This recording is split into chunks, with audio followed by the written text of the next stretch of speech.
Amigos televidentes y radiovidentes, como siempre, sean bienvenidos a una versión más de Tal y Como Es, el programa que le trae a ustedes todo cuanto ustedes necesitan saber, pero de una manera que puedan compartirla con sus vecinos, sus amigos, porque le hablamos las cosas como son. Con nosotros, como siempre, nuestra hermosa, inteligente y agradable Arelis Mejía. Arelis. Miguel, de nuevo, esto es un compromiso que tenemos con nuestra comunidad y bueno, estamos aquí para acordarles que no se dejen de suscribir a nuestro canal de Vía Láctea Media. Le dan ese botón que dice subscribe, suscríbete, de esa manera van a ser parte de la familia de Tal y Como Es y también dejen sus comentarios, eso nos ayuda a nosotros a seguir creciendo y a traerle el contenido que en verdad a ustedes les interesa. Bueno, Arelis, tenemos un invitado como todos los que traemos aquí, de lujo, Sí, un hombre muy querido por la comunidad dominicana. sí. A mí me encanta su sentido de humor y realmente es un gran miembro de la comunidad. Usted puede contar con él, usted lo visita a su casa. De hecho, estuvo en casa de mi mamá tomando su humor y soñando. Sí, sí. Señores, estamos hablando del reverendo y asambleísta por el distrito 71, Al Taylor. Welcome to Tal y Como Es. Welcome to our Good home. evening. Good evening, and thank you all for allowing me to join you tonight. What a wonderful occasion. And yes, to drink, to sleep, and dream. Tell us a little bit about what you've been doing for the community and what do you expect from the constituents to do on the 28th of February of June, the election day. Oh, wow. Let's break it back. 5 years ago, I entered into a race in 2017 to replace the then Assembly Member Herman Denny Farrell, whom I worked for a number of years. I am from this community. I grew up in Harlem, Washington Heights, lived in Dykeman Public Housing, attended George Washington High School. I'm an ex-veteran, a military police officer to be exact.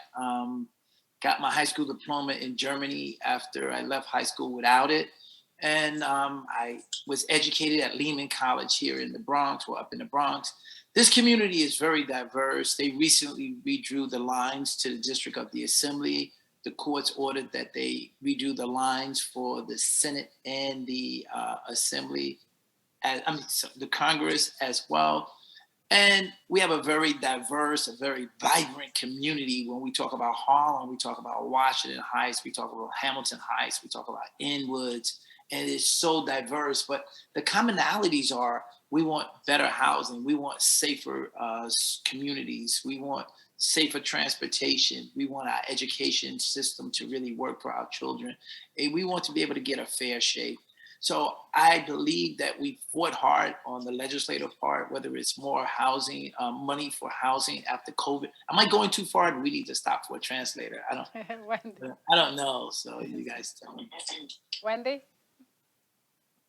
Okay, well, I can take it from here and then you can continue. Is that okay, Assembly Member? Yes, thank you. Okay, entonces voy a traducir desde este punto y después se puede continuar. Dice que hace 5 años, en el 2017, cogió este asiento que lo tenía anteriormente Assembly Member Denny Farrell, por quien él trabajó por mucho tiempo. Él creció en esta comunidad, fue el bachiller en George Washington High School, también ingresó al ejército donde fue policía militar y también cuando regresó de allá fue a Lehman College. Últimamente los mapas de elecciones han sido cambiados por orden de la Corte. Eso fue que hizo cambiar las primarias para el Senado y el Congreso. Esta es una comunidad muy diversa. Es Harlem, es Washington Heights, es Inwood. Pero hay muchas dice muchas cosas en común, que es los problemas que tenemos con las rentas que están subiendo demasiado, la falta de seguridad en nuestras calles, en los trenes, en las guaguas, la educación. Y él dice que nosotros merecemos, como se dice, un fair shake, algo justo para todos nosotros. de parte legislativa, él iba a comenzar ahora a decir de esa parte que acaba de terminar ahora la sesión en Albany. Go ahead, Al, you can continue with the legislative session. Okay, great. Thank you so much. I think I understand most of what you said since you said what I said. Exactly. Basically. So, I'm reminded that Miguel said, when I finish, at some point, I won't be speaking English anymore. I'll be speaking Spanish fluently the more I come to the show. So, class one, buenas tardes, is that correct? Yeah, buenas tardes. Okay. Yeah. So, More to go. Mr. Assembly, basically, I'm going to go to the core of what is basically one of the major issues that we see here in our community. And I guess around USA, but specifically in New York City, and that has to do with safety. From your point of view, what else can we do besides the laws that we have already enacted to control guns, to basically send more police into the streets? What else do you think can be done in order for us to have more safety on our streets? I'm going to translate that in Spanish. Básicamente lo que queremos saber de nuestro asambleísta por el Distrito 71 que se está religiendo ahora mismo tiene que ver con algo que nosotros es muy importante para todo el mundo, no solamente la comunidad hispana, sino para todas las personas que viven aquí en la ciudad de Nueva York, y tiene que ver con la seguridad ciudadana. Entonces, le queremos saber del asambleísta, aparte de las leyes y aparte de enviar más policías a las calles, ¿qué otra cosa se puede hacer o se podría hacer para nosotros minimizar el crimen en las calles de Nueva York? That is a great question. Thank you for that question. I think it requires more, as to your point, it's going to require more than legislation. It's going to require more than money. It's going to require us as individuals living in our communities, taking control of the narrative.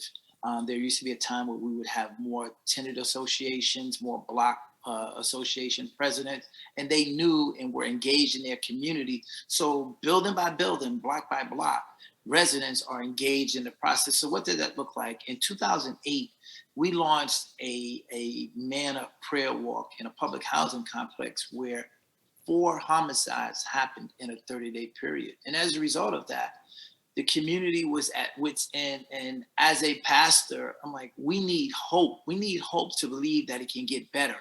I wasn't sure when we launched it in 2008 that it was going to be this long going prayer walk on Thursday mornings at 6 o'clock.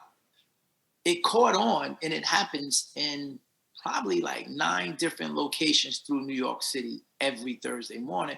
And what does that look like?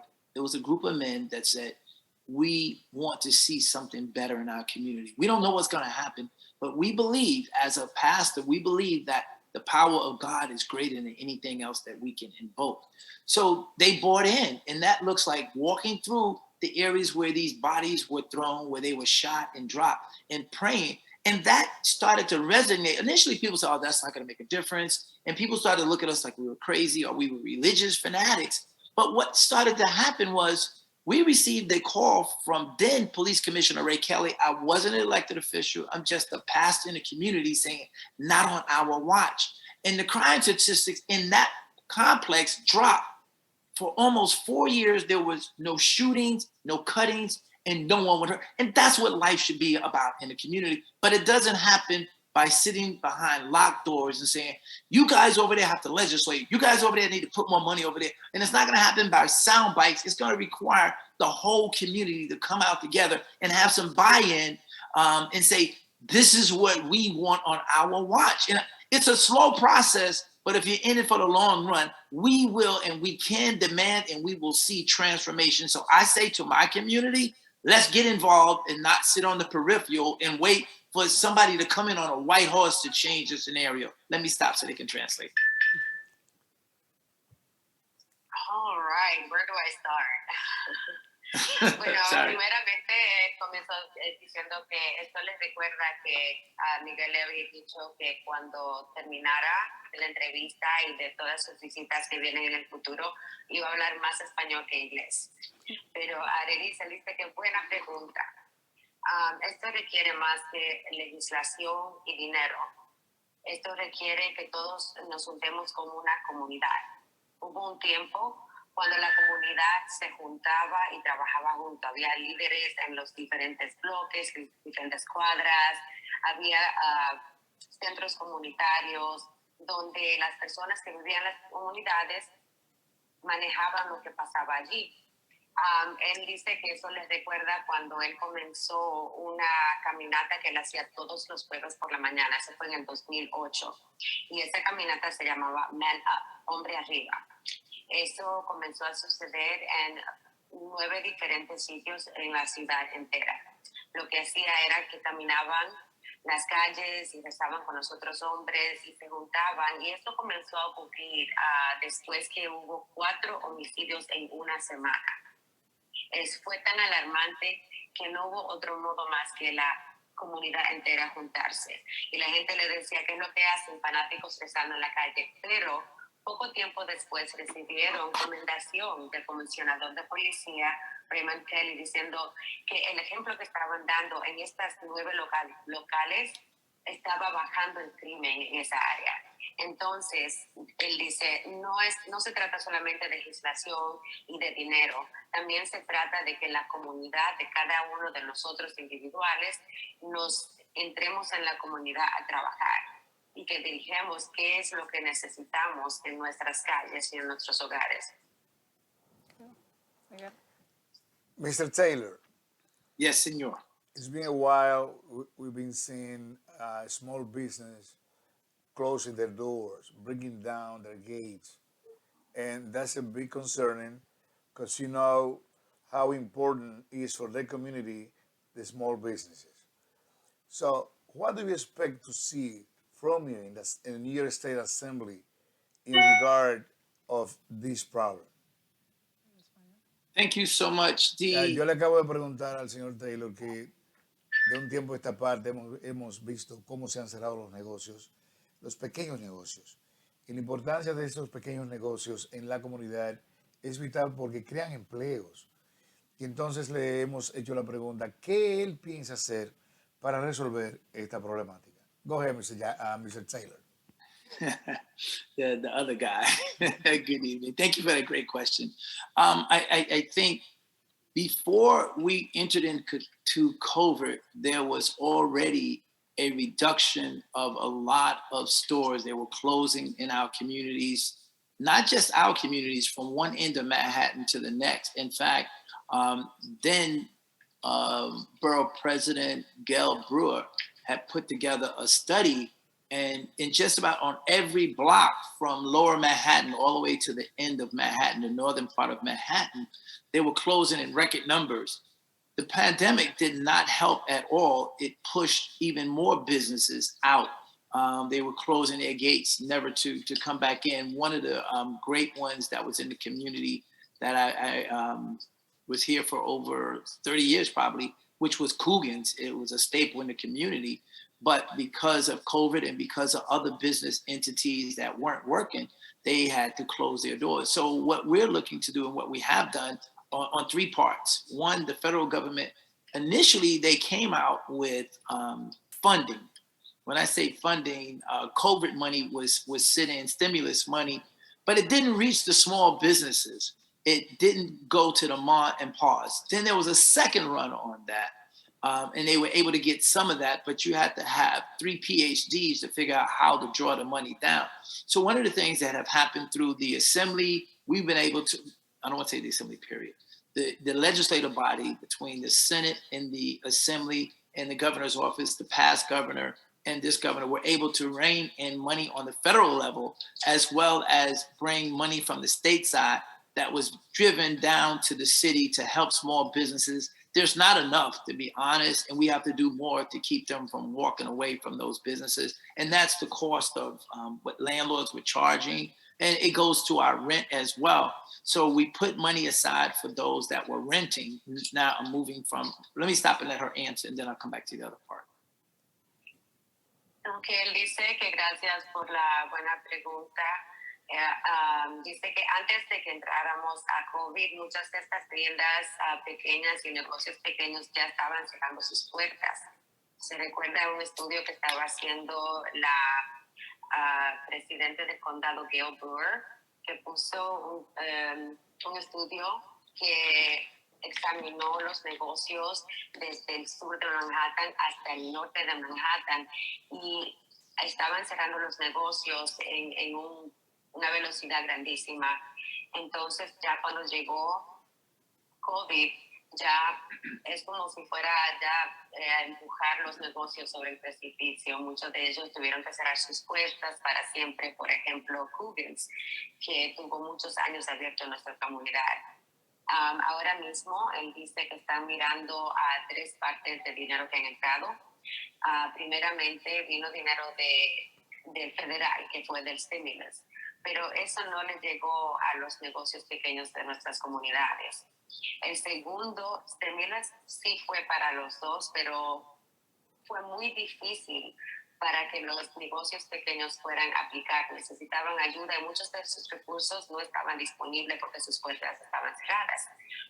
Entonces, después, ahora, en este tiempo, pudieron el Senado y la Asamblea acumular dinero federal y estatal para los negocios pequeños. Él dice que no es suficiente, pero es algo y hay que hacer más.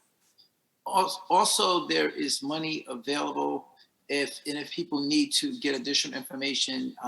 They can access on the federal level, on the city level, and on the state level. There are places that new businesses and small businesses, especially minority business and women business, they're able to help get a business plan, and there are small dollars out there, anywhere from $3,000 and upward. And if they contact Wendy Olivo in my office and you can give them your email, then we can direct them to those resources as well. Mr. Taylor. Okay, go ahead, Wendy. Estatal, federal y de la ciudad, donde pueden aplicar, especialmente negocios que son dueños que son minorías, pueden aplicar para grants y para préstamos de $3,000 hasta más. Y si quieren más información sobre eso, yo puedo compartir mi correo electrónico ya cuando estemos terminando para que puedan llamar para más información. Mr. Taylor, Yes. the median age of your district is 36.5%. So, which means is that the big level of your community is really young. What can we expect from you that you're going to be doing in Albany on behalf of young people? Oh, excellent question. So I think, honestly, everything that I do with intentionality is making sure, those that want to access college has that opportunity. Those that want to go to high school, I think we should make sure, not go to high school, those that are in high school have the resources, those in elementary school have the resources. And one of the things that we can talk about, Miguel, is when COVID hit, one of the things that we were kind of aware of it. When I say we, I'm talking about in the Black and brown communities, that there was a disparity between the services that we received in public school versus what those in a more affluent community were getting. So there was a problem with broadband. So even if you were able to get an electronic device, you still weren't able to log in, because with kids at home, what you found out that the apparatus operated so slow because of the broadband didn't exist. I think we want to make sure that folks that want to go to higher education or go to get any other type of training that they want, that they can have access to that, but also that they can live in the same community that their parents live in, their grandparents live in. So again, housing has to be affordable. I think earlier it was mentioned safety. People want to feel safe. They want to be able to get into a transit system that takes them to work and bring them home safely. They have jobs that will give them fair wages, so they don't have to work 15 jobs just to pay the rent. All of those things are part of what makes it a wholesome community. So young people want to have diversity, and they want to work from, what's the word I'm looking for, a hybrid perspective. Do I go to work? And how many days a week do I go? And am I able to work at home? And what are the benefits of either of the two? One of the things I saw today, that Amazon have folks that now are looking to be unionized. And this is driven by the young people. So their voices are very much well heard and appreciated. So how do we make sure that housing is affordable, they can remain there? They can have transportation to and from work if they're doing that, and all of those things, and the quality of life of work, and they want to raise kids. How do we do that? And this will keep, I just want to pause and say, hey, a lot of people left New York City in central Harlem. And in our end of the communities, we lost population, correction. We lost population in the northern end of our district, while central Harlem picked up a lot of new residents. So people leaving because they can't afford to stay here. They don't see a future for their family. So we got to do everything I will do. And we as legislators and community together, hear what the needs are and making sure we're responding to them, but making sure, again, that people can afford to live here. They have jobs. They don't have to work 15 jobs and just to pay one bill. So all of those things have to be laid on the table. And it's a partnership between not just on the state level, but on the federal level and on the city level, and doing businesses and bringing businesses and community together to work to hire our kids. I'm sorry, Wendy, that was a long answer. Él dice que excelente pregunta. Honestamente, él dice, queremos que esos que quieran ir a la universidad tengan acceso a ir a la universidad, que esos que estén en bachiller y en escuela elementaria tengan los recursos necesarios para poder estar en la escuela. Cuando COVID comenzó, nos dimos de cuenta que acceso a broadband estaba afectando a muchas personas, especialmente las personas y los estudiantes de nuestras comunidades.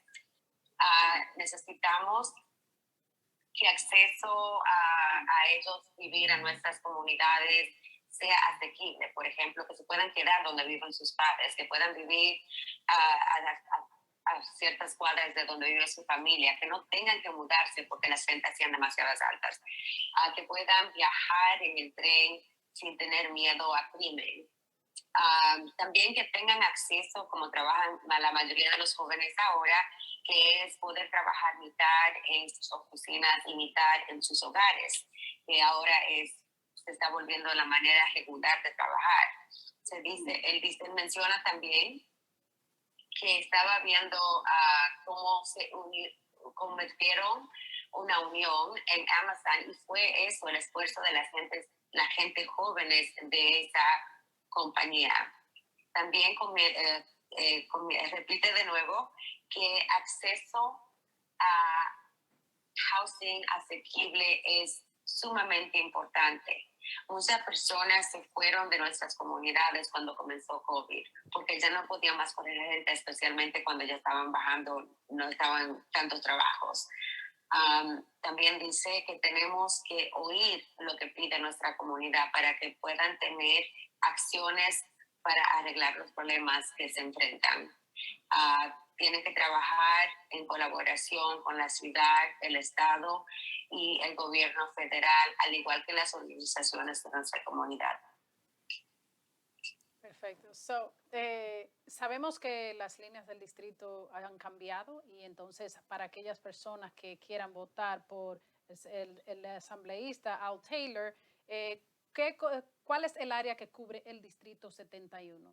So we know that the district line have been redrawn for most of these areas. We just wanted you to explain to our viewers which is the area that covers District 71st in the assembly, in the event that they're going to be voting for you in these elections. Thank you so much. That's let me see. Okay, I know where it is. So I'm going to give you two answers. First, the boundaries of the district start on the west side on 124th Street and 12th Avenue. That's right on the water by the West Side Highway. And it runs all the way north to 218th Street on the river. That's the boundary of the west side. The population starts at 135th Street in the corner of Riverside Drive, going north all the way up to 218th Street, and I believe that's Seaman Avenue. That's that part. And it goes, I would go from the Hudson River over to about Amsterdam. and it goes north, and then it cuts in and out because I share with the boundaries in the 72nd Assembly District is on the other side of me, and south of me at one point is the 70th Assembly District. It's kind of like long and narrow like the borough itself.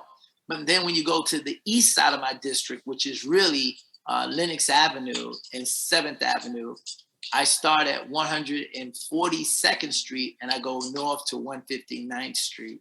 So pretty much it gives me Harlem, Washington Heights, Inwood, and Hamilton Heights.